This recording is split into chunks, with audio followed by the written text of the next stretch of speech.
Bonjour à toutes et à tous. Yann Yomé, du coup, le maire de Saint-Sulpice-la-Forêt. Jeune maire au sens où ça fait 2 ans que nous avons commencé le mandat. Donc avec Benoît Vagneur, premier adjoint.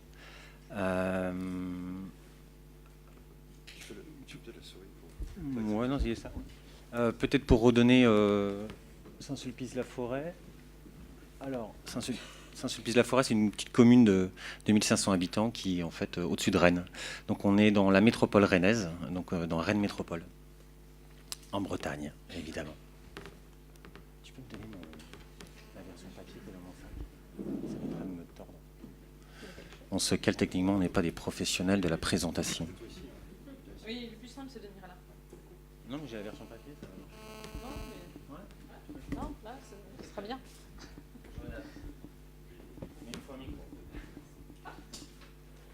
Ok, très bien. Merci. Je ne vais pas reprendre tous les éléments qui ont été donnés par mon collègue juste avant.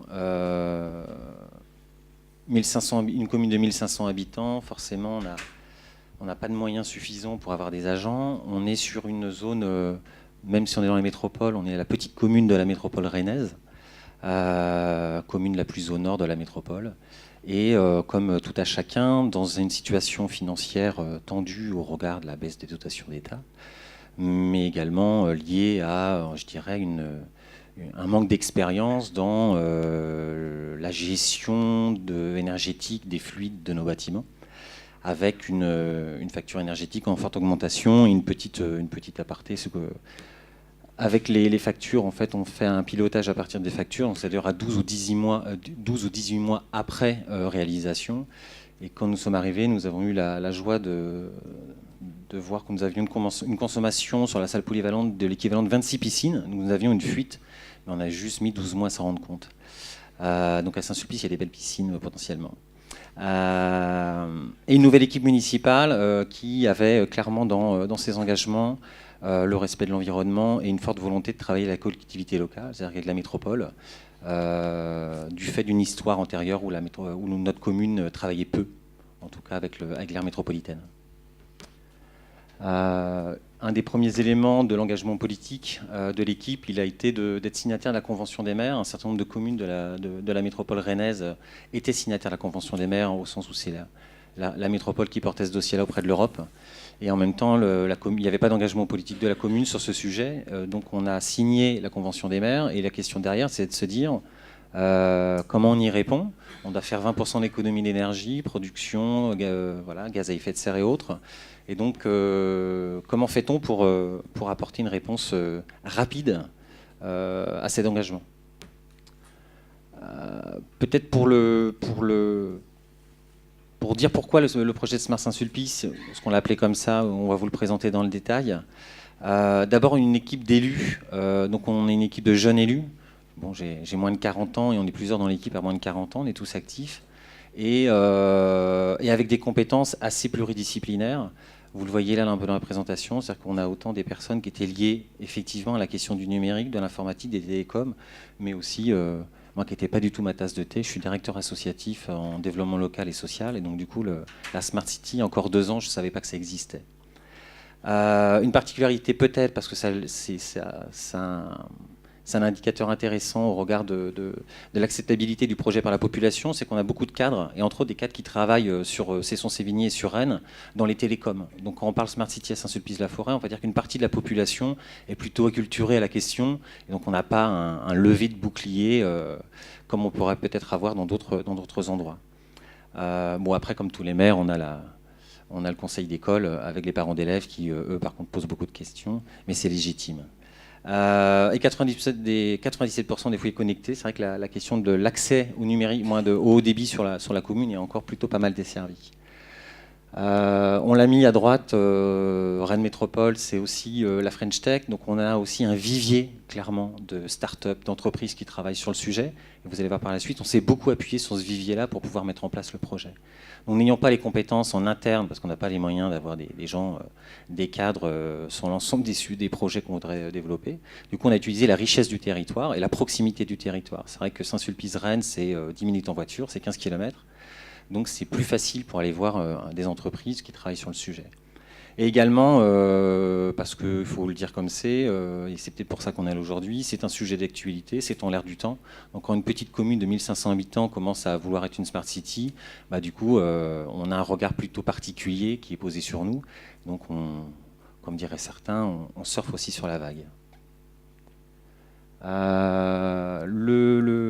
Le sujet, c'est qu'en fait, sur Saint-Sulpice, on n'a pas commencé par un projet Smart City, un projet de télémesure et de pilotage énergétique des bâtiments. On a commencé par la base. Je ne dis pas qu'on était à l'ère du Minitel, mais je ne dis pas non plus que l'infrastructure numérique de la commune était à la hauteur des espérances. Donc, on a d'abord travaillé sur une sécurisation de l'ensemble de l'infrastructure. On a revu un certain nombre de choses. Et on avait, dans notre projet politique, une intention de proposer de l'accès Internet dans les lieux publics, mais également un nouveau site Internet avec une plateforme de service, avec une inscription cantine, garderie, facturation par Internet. En tout cas, replacer le numérique au cœur du développement de la commune. Et on s'y est attelé dès le début du mandat.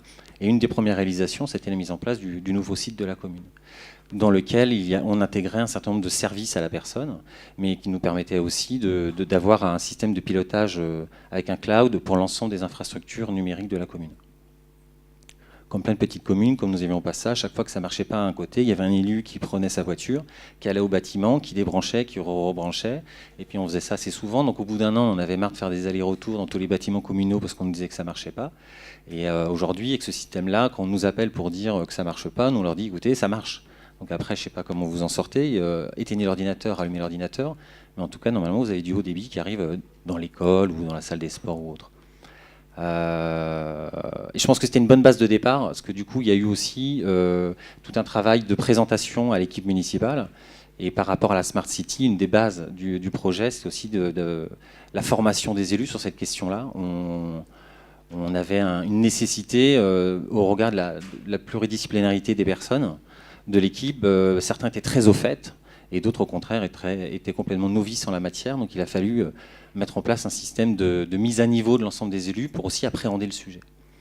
Bon, ça, c'est les 2-3 petits éléments sur la plateforme de service et le site internet qui nous permet aujourd'hui de gérer autant les inscriptions continues que du coup chaque association a un espace dédié et du coup produisent des événements et produisent aussi du contenu sur le site de la commune. Des réponses urgentes. Bah évidemment, Saint-Sulpice n'est pas le bon élève. Je vous parlais des 26 piscines. Bon, après, on apprend qu'on chauffe à 21 degrés toute l'année, même pendant les vacances scolaires, la nuit, le jour, que de toute façon, il n'y a pas de pile dans le petit boîtier de programmation. Donc, du coup, bon, de toute façon, ça peut. Voilà, c'est que quand on arrive et qu'il fait froid, tout le monde touche au bouton parce que tout est accessible. Donc, du coup, tous les jours, il faut retourner reprogrammer. Et qu'on a un certain nombre de diagnostics sur nos bâtiments qui ne sont pas existants. Et donc, du coup, on réplique ce qui existait avant et puis on paye les factures. Et Saint-Sulpice, comme plein de communes, c'est le premier bâtiment, il date de 1805 et le dernier, il date de 2015. Vous voyez bien qu'il y a aussi une diversité dans le bâti. Donc, du coup, on a aussi un besoin d'approche par bâti. Et un des derniers éléments, c'est que du coup, les travaux d'isolation et d'amélioration de l'efficacité énergétique, ils sont possibles, mais dès lors qu'on a des indicateurs d'efficience, c'est-à-dire que mettre 500 000 € de rénovation quand on a une petite collectivité de 1500 habitants, c'est-à-dire on se dit que pendant les 6 prochaines années, on ne fera pas d'autres investissements. Donc c'est-à-dire que le jour où on les fait, il ne faut pas se tromper. Sauf qu'à l'époque, on n'avait pas d'indicateur nous permettant de savoir où doit-on investir et où doit-on rénover. L'Internet des objets, j'imagine que les gens autour de la table sont très au fait de la question. On était déjà convaincus que la GTC, la GTB, qui existait dans plusieurs bâtiments de nos communes, était un élément de réponse. La seule différence, c'est qu'il fallait mettre 20 000 € pour juste recabler l'école, et qu'en faisant 20 000 € d'investissement, on avait juste mis du câble, et on n'a toujours pas de nouveau système de pilotage, ni de mesure, et que ça mesurait que l'électricité si on avait la chance d'être au chauffage, et pour tout le reste, on ne prenait pas l'eau, on ne prenait pas la température, on ne prenait pas le bruit, on ne prenait pas un certain nombre d'indicateurs. Et deuxièmement, on avait, nous, un souhait d'accéder à une télémesure, un pilotage des bâtiments à l'échelle de l'ensemble des bâtiments communaux. Clairement, on n'avait pas le budget, on était un peu comme Limours, c'est-à-dire que notre première année de mandat, on a eu la chance de nous dire qu'on était dans le rouge et qu'on avait quelques mois pour trouver une solution pour sortir par le haut de la situation économique de la commune. On a commencé par barrer tous les grands projets qu'on avait, donc ça a commencé par ça. Puis après, on a essayé de faire preuve d'intelligence pour trouver des réponses à la situation d'urgence. Donc l'Internet des objets, il était, en tout cas dans notre imaginaire à l'époque, une solution en se disant tout existe sur étagère, il y a des capteurs, il y a des boîtes, il y a des ondes, il y a des réseaux. On va essayer de trouver une entreprise qui peut nous vendre ce système-là. Forte est de constater, c'est qu'aujourd'hui, au regard de ce qu'on souhaitait faire, il n'existait pas aujourd'hui de proposition acceptable dans les conditions qu'on souhaitait, et je vous les détailler vite fait. Je regarde le timing en même temps. Peut-être pour dire, on n'est pas du tout des spécialistes de la Smart City, on a eu une construction très empirique, c'est ce qu'on va présenter dans les slides, c'est de se dire, en fait, on a appris en faisant. Donc on a pris des problèmes quand ils arrivaient, et puis on a essayé de trouver des réponses adaptées. Et on a aussi acquis un savoir en avançant, qui des fois aurait mérité de l'avoir en avance, mais on aurait peut-être gagné du temps, quoique. Donc du coup, on est parti de constats d'analyse au regard des rapports de l'ALEC, l'Agence locale de l'énergie et du climat, qu'on a sur Rennes Métropole. On a essayé de voir ce qui existait en GTB, GTC. Vraisemblablement, on n'en avait pas les moyens. Ça ne répondait pas à tout ce qu'on voulait faire. Et on avait une compréhension des enjeux à avoir, entre autres sur le territoire. C'est qu'on parle de Smart City, donc Rennes Métropole, French Tech, Smart City, comme toutes les autres. Donc du coup, c'est dire où on mettait les pieds, quel était l'univers, l'environnement économique, entrepreneurial, institutionnel sur la question, et du coup, dans quel jeu, dans quel cours on rentrait. On a mis un petit peu de temps à ça, puis comme on s'est dit que c'était plutôt d'actualité, on s'est permis de faire un courrier à la Rennes Métropole, à la région Bretagne et à l'ADEME, en leur disant on a une super idée, on va faire une Smart City à l'échelle de Saint-Sulpice-la-Forêt, on est 1500 habitants, on a compris les enjeux, est-ce que vous êtes partant? On a plutôt eu une réponse très positive à l'expérimentation. L'expérimentation, elle est sur des objectifs très clairs. C'était 20% de consommation énergétique de la commune entre 2015 et 2017.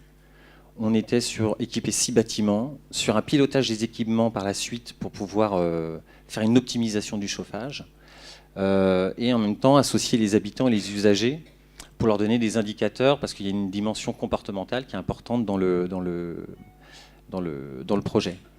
Et enfin, l'idée à terme, au-delà de valoriser l'image de la commune, même si ça en fait partie, parce que sinon on ne serait peut-être pas là aujourd'hui, mais en tout cas, c'était de se dire quel indicateur, en tant qu'élu, aujourd'hui, avons-nous besoin pour imaginer demain des travaux d'amélioration de notre bâti. Et ça, c'était un vrai sujet. Le mars à juillet 2015, on a formalisé les choix stratégiques. Pour vous donner un ordre d'idée, les moyens financiers que la collectivité pouvait mettre, ou a mis, parce que du coup on a commencé à payer certaines choses, sur le projet de Smart Saint-Sulpice, c'est 20 000 euros. Ça pose le sujet, donc du coup ça veut dire que ça ne va jamais coûter 20 000 euros. Donc après, sous-entendu, tout l'argent nécessaire au projet, il fallait le trouver ailleurs, auprès de tiers. Le deuxième élément, c'était qu'on voulait un calendrier serré. Donc du coup, on se disait, voilà, on a 2-3 ans pour agir, donc calendrier 2016, mise en œuvre, et puis on y va. L'Internet des objets, mais avec du coup des choses sur la question du LoRa, mais aussi sur la question de l'open data, en disant le cœur du sujet, c'est pas le sujet aujourd'hui, mais c'est la question de à qui appartient la donnée. On s'est dit que la donnée ne devait pas être privée, mais il fallait qu'elle soit du coup, en tout cas privée en partie à la commune et autrement en open data. Qu'un des éléments était l'humain. On peut toujours mettre des super systèmes de pilotage, mais quand les gens ne ferment pas la porte et que le chauffage il chauffe dehors, bon, du coup tout compte fait, on n'atteint pas les objectifs qu'on se donne. Et sur un projet efficient au sens où on est une petite collectivité et donc du coup il faut pouvoir avoir quelqu'un derrière qui gère le système. Donc du coup une approche un petit peu à 3 dimensions, un système de gouvernance partagé avec les usagers, l'école, les associations, un système pour agir sur le comportement, puis un système de pilotage sur l'ensemble des bâtiments. Je fais vite parce que je vois que le temps passe. La mise en œuvre d'un cadre, la recherche d'un cadre de mise en œuvre, pour le dire simplement, quand on est allé voir la métropole, on a présenté le projet. Ça a mobilisé 5 services de la métropole et au bout de 4 réunions, le calendrier s'était étendu à plus de 3 ans. Il fallait attendre un certain nombre d'éléments. Le marché public, c'était juste... il y avait la solution qui était proposée, ça ne rentrait pas dans le cas, parce que nous, on n'avait pas encore écrit de cahier des charges. Mais si on l'écrivait, il fallait attendre que la métropole ait défini toute sa politique, etc. Et nous arrivions sur une situation de blocage, clairement, en disant bah, là on ne peut pas faire, parce que si on n'a pas le cadre juridique et réglementaire pour pouvoir mettre en place ce projet, fin du jeu. La métropole venait tout juste de mettre en place un nouveau dispositif qui s'appelle le dispositif Rennes-Saint-Malo Lab, qui permet l'expérimentation sur les territoires.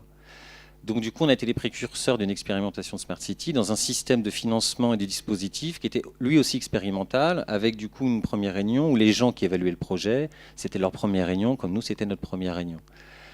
Plutôt intéressant, mais qui nous permettait d'avoir un cadre juridique, financier, réglementaire fixe. C'est-à-dire qu'on est sorti des marchés publics.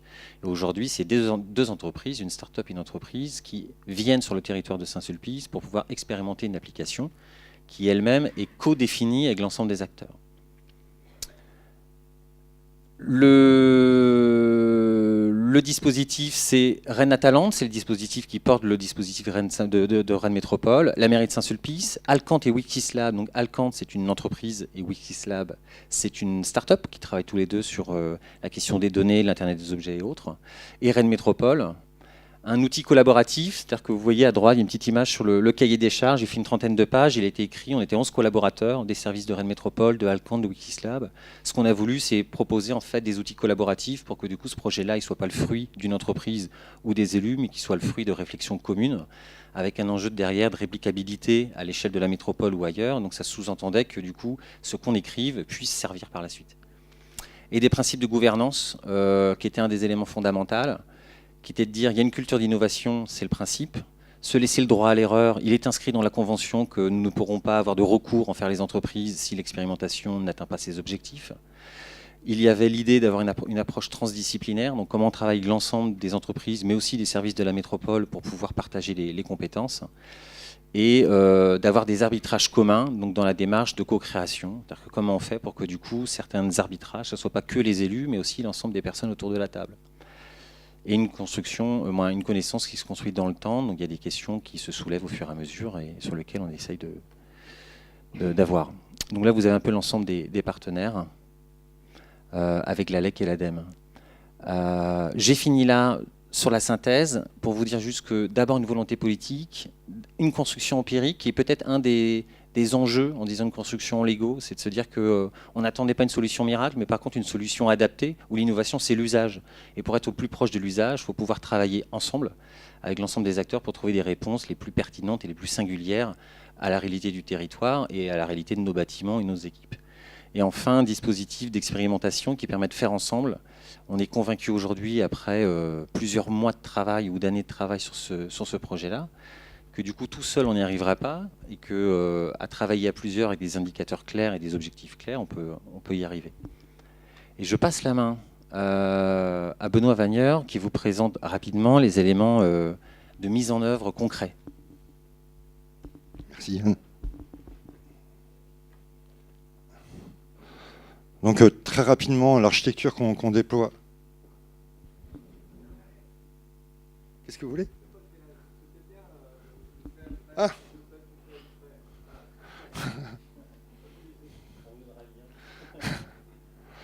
Donc très rapidement en fait, ce qui est installé sur la commune, c'est uniquement des capteurs et des antennes radio.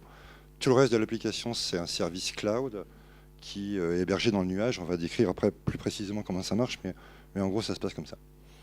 Le périmètre en fait c'est 6 bâtiments. 6 bâtiments pourquoi ? Parce que 80% de la consommation c'est sur 6 bâtiments. Et si on veut réduire de 20%, c'est là qu'il faut faire l'effort. On a mis en fait 2 antennes radio plutôt pour des histoires de proof of concept, de résilience que de besoin. Donc on couvrirait en fait l'ensemble de la commune avec une seule antenne radio. On utilise une technologie qui s'appelle du LoRa, mais on utilise une technologie du LoRa Deep Indoor, donc on est capable d'aller chercher des capteurs qui sont enfouis derrière des plaques de fonte, dans des sous-sols de la mairie, et ainsi de suite. Et puis le dernier point de l'expérimentation, c'est un accès pendant 18 mois à un service cloud sur lequel on a les interfaces applicatives et les outils de pilotage. Donc le montage financier, en fait, c'est le projet coûte à peu près 120 000 €. La commune finance pour 20 000 € les capteurs et les antennes radio. Il y a des avances remboursables par le dispositif Rennes-Saint-Malo Lab qui sont de 35 000 € par entreprise. L'ALEC, financé par l'ADEME, injecte 6 000 €. Et puis on a une convention avec Télédiffusion de France qui est fort intéressée par le projet. Et Télédiffusion de France en fait nous a fait gratuitement l'étude de couverture radio de la commune, nous met à disposition ses équipes pour installer les antennes en haut des bâtiments et son data center de Rennes. Les bâtiments en vrai ils ressemblent à ça. Donc on a la salle des sports, la salle polyvalente, les services techniques, l'espace culturel, la mairie et l'école. L'étude de couverture radio, donc ça nous a permis de savoir de combien de radios on avait besoin, où est-ce qu'il fallait les situer, qu'est-ce qu'on avait comme type de couverture. Donc ce qu'on montre là, c'est que LoRa, ce n'est pas une technologie magique. Ce qui va bien, c'est quand on est en jaune c'est deep indoor, et on voit qu'il y a des zones qui ne sont pas couvertes. Alors à droite, par exemple, c'est la forêt de Rennes, et LoRa, il n'aime pas du tout la forêt de Rennes. Ça passe pas du tout par là.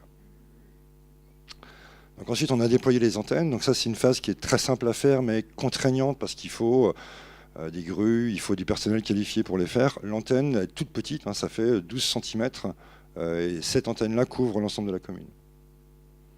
Ça montre en fait comment on relie les données, donc nos deux sites, avec l'endroit où sont stockées les données. Les données sont stockées dans un data center TDF qui est basé sur Rennes.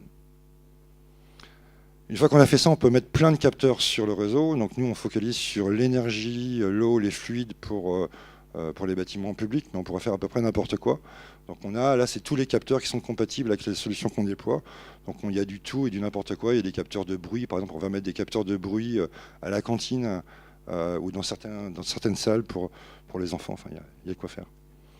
Les capteurs, en vrai, ça s'installe. Alors ça s'installe. Une des beautés de la technologie LoRa, c'est les capteurs sont sans fil au niveau liaison de données et ne sont pas alimentés en énergie. Donc ça veut dire qu'en pratique, on les installe avec du scotch double face.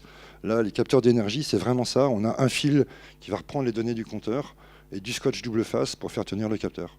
Et tout ça, ça fonctionne. Donc on a des capteurs d'eau. Une fois qu'on a fait tout ça, on accède aux applications cloud qui sont là, c'est les prototypes des applications. Donc on a un ensemble de courbes d'indicateurs, de courbes de tendance. On a aussi des timelines avec l'ensemble des défauts qui sont constatés. Donc on peut avoir des consommations qui sont anormales, qui sont en dehors des clous et ainsi de suite. On a ça également sur les outils mobiles. Donc l'idée c'est que les interfaces soient adaptées au bon profil. Et on travaille les interfaces en fait avec les utilisateurs de ces interfaces. Donc l'interface pour le responsable du service technique, il rencontre les startups et il dit ça je comprends pas, ça c'est compliqué, ça c'est incompréhensible et ça je veux pas. On a une autre chose qui est intéressante dans le projet, c'est un projet qu'on fait sur l'école avec les enseignants. Alors là l'idée c'est comment les enfants arrivent à s'appréhender ces problématiques-là et à être acteurs sur l'économie d'énergie de l'école. Et donc en fait, très, très globalement, rapidement, ce qu'on fait, c'est qu'on récupère des flux open data qui proviennent de la plateforme. Les enfants travaillent sur quels sont les indicateurs qui ont de la valeur. Est-ce que c'est l'eau qui est intéressant? Est-ce que c'est l'électricité qui est intéressant? Qu'est-ce qui est intéressant pour eux? Et puis après, on travaille sur... là, l'idée qu'on a par exemple, c'est de travailler sur des guirlandes de couleurs en LED qui vont changer de couleur en fonction de la performance. C'est rouge quand c'est pas bien, c'est vert quand c'est bien. Donc que ce soit les enfants qui travaillent eux-mêmes sur les indicateurs qui sont signifiants pour eux et qui mettent en œuvre. Donc ça c'est un programme assez rigolo qu'on fait où notamment il y a des parents qui sont très motivés pour être actifs là-dessus et pour diffuser l'information. Donc c'est un projet qui a très forte visibilité parce que en très très peu de temps en fait on est dans le faire, on est dans des choses concrètes, on déploie un projet à vraie grandeur, on prend des risques. Mais en même temps, à partir du moment où on joue à ça, on en a les retours. Où est-ce qu'on en est actuellement sur le projet? C'est un projet dont la limite, c'est une très très forte implication des 7 partenaires qui sont impliqués sur le projet. Il y a vraiment beaucoup d'énergie qui est mise dessus. C'est un projet qui est raisonnable pour nous. On travaille sur une logique de dire on injecte 20 000 euros pour avoir comme ambition de faire 10 000 euros d'économie par an. Donc on est, nous, sur des retours sur investissement en moins de 3 ans. En moins de 3 ans, on ne prend aucun risque. On va très très vite sur le déploiement. Là, sur le déploiement, donc, la convention a été signée en mars 2016. On a déployé aujourd'hui les antennes, les capteurs, les applications de pilotage. On a un T0 des données, donc un moment où on va caler les données pour être capable d'avoir des indicateurs qui tiennent la route le 7 octobre. Alors pourquoi le 7 octobre? Parce que c'est le jour où en fait, le président de Rennes Métropole vient inaugurer sa stratégie Smart City. Et l'exemple qu'il donne, c'est Saint-Sulpice. La deuxième phase qui va être un peu plus complexe, c'est la phase de pilotage des équipements, où là le sujet, c'est bien sur un calendrier, en fonction du niveau de service attendu, d'être capable de dire, je chauffe l'école à 18 degrés parce qu'il y a cours. Quand il n'y a pas cours, je ne chauffe plus l'école, mais la salle de motricité, je la chauffe à 21 degrés parce que j'en ai besoin. Donc ça, c'est quelque chose qui va se faire en janvier 2017. C'est un projet qui n'a de sens que parce qu'il est réplicable. Et l'énergie que mettent nos partenaires, les entreprises qui travaillent dessus, c'est bien sûr pour en faire un produit, c'est pas pour en faire un démonstrateur technologique ou un proof of concept. C'est pour faire un produit avec une réplicabilité à très faible échéance. Nous, on est un peu en avance. Rennes Métropole vient de sortir son appel d'offres pour étendre le projet sur 5 écoles, 5 salles de sport, avec comme périmètre à court terme d'équiper les 1000 bâtiments de Rennes Métropole. Et si on se dit l'ambition pour Saint-Sulpice, c'est de faire 20% d'économie de sa facture d'énergie sur un montant de 50 000 euros, donc on joue à 10 000 euros par an. Pour Rennes Métropole, la facture d'énergie, c'est 12,8 millions d'euros. Donc si on se dit 20% sur 12,8 millions d'euros, ça commence à être significatif. Alors après, on a fait 2 slides pour conclure, qui sont un peu rigolotes, enfin qu'on trouve rigolotes. Tout le monde est Smart City. Et la question, c'est Smart City, pourquoi, pour faire quoi et comment je me discante, moi Smart City, d'une autre Smart City. Alors pour rigoler, nous on dit qu'on est la plus petite Smart City en France, mais par extension, on connaît aussi les projets de Dubaï et ainsi de suite, et on est toujours la petite Smart City de quelqu'un. Dubaï, ils ont juste 300 personnes qui bossent à plein temps sur le sujet, et à peu près 200 millions de dollars par an. Et ça, c'est notre slide préféré, c'est Smart City, pourquoi faire et de quoi on cause. Et en fait, on se rend compte qu'on est au confluent de plein de fantasmes, de technologies, de grands gourous, de marchands du temple. Et la question, c'est et nous, on a envie de jouer à quoi là-dedans? Et on a fini avec cette présentation.